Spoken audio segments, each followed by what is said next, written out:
নমস্কার, আপনারা দেখছেন স্টক মার্কেট বাংলা। আজ আমি আমার মিউচুয়াল ফান্ডের পোর্টফোলিও রিভিউ করব।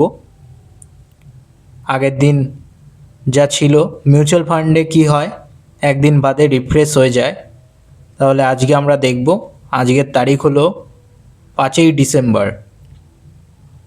তা 4ই ডিসেম্বরের পোর্টফোলিও কেমন হয়েছিল তা আজকে জেনে নেব।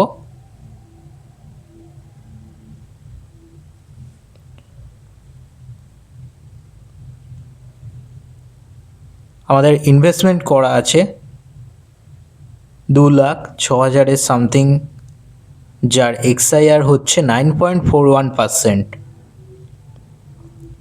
আগের দিনের রিটার্ন এসেছে 384 টাকা, আর টোটাল রিটার্ন দেখাচ্ছে 8,218 টাকা, 3.98% হয়ে দাঁড়ায়।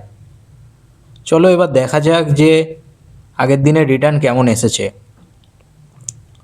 Motilal Oswal mid cap fund দিয়েছে 0.26%, তার মানে 389 টাকা। Bandhan small cap fund direct growth দিয়েছে 0.01%, তা আবার ডাউনে।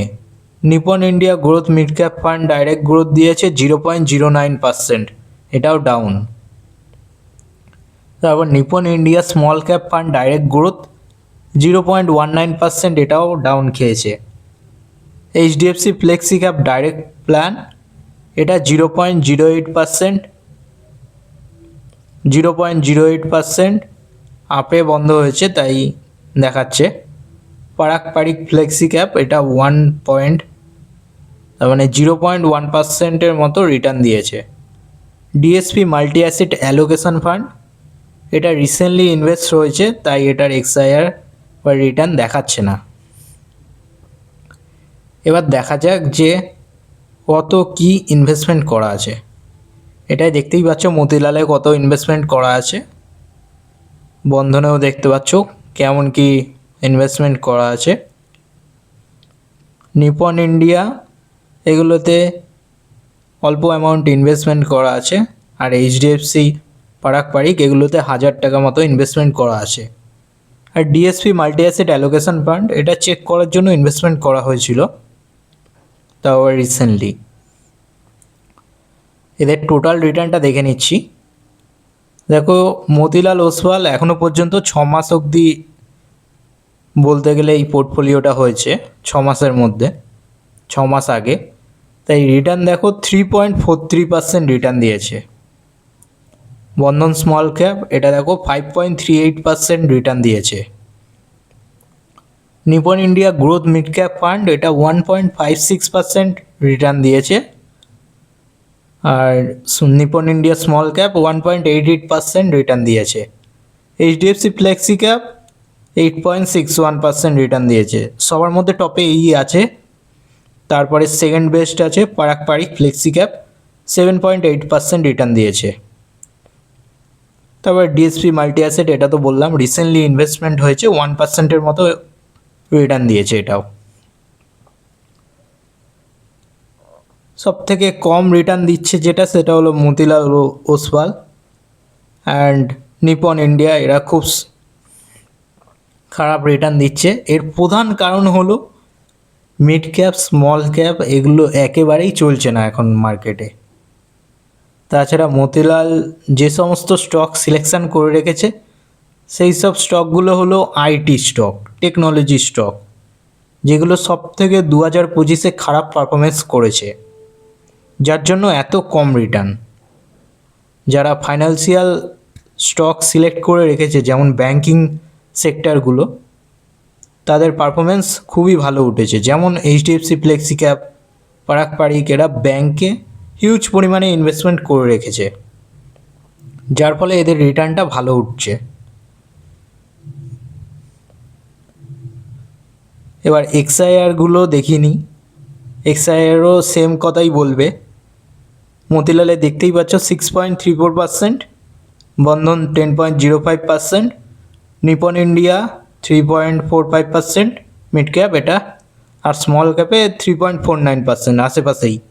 এইচডিএফসি ফ্লেক্সি ক্যাপ 15.06% টপে আছে, পারিক 13.70%। ডিএসপি তো বললামই রিসেন্টলি ইনভেস্ট হয়েছে, তাই দেখাচ্ছে না।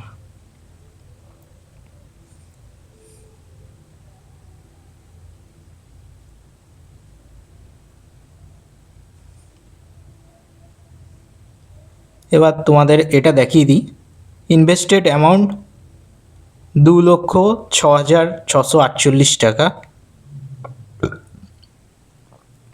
টোটাল রিটার্ন 8,218 টাকা, মানে 3.98% গ্রোথ হয়েছে, আর ওয়ান ডে রিটার্ন 0.18%, এক্সআইআর দাঁড়াচ্ছে 9.41%।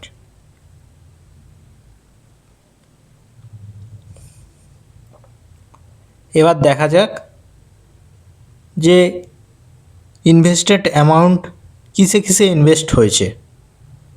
সবথেকে বেশি যেটা, এটা ইকুইটি মার্কেটেরই হয়েছে, এটা তো সবাই জানে। হাইব্রিড বলতে গেলে ডিএসপিটা আছে, যেটাতে গোল্ড এবং সিলভারেও ইনভেস্টমেন্ট হয়, মাল্টি অ্যাসেট।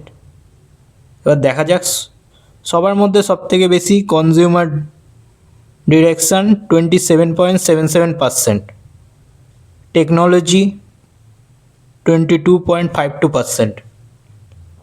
আগেই বলেছি টেকনোলজি এগুলো তো ব্যান্ড বেজে পড়ে রয়েছে, আইটি স্টক সব 2025-এ চলেই নি। এখন কিছুটা এক মাসের মধ্যে কিছুটা রিকভারি করছে, কিন্তু হালাত পুরোই খারাপ। তারপর ইন্ডাস্ট্রিয়াল ফাইন্যান্সিয়াল আছে 8.84%, হেলথ কেয়ার 6.84%, এটাও চলছে। মেটেরিয়ালসে 4.91%, রিয়েল এস্টেটও আছে 3.92%। আর এনার্জি ডাইভার্সিফাই এগুলোতে 1%-এর মতো ইনভেস্টমেন্ট আছে। তো আজকে আমি দেখতেই পাচ্ছ,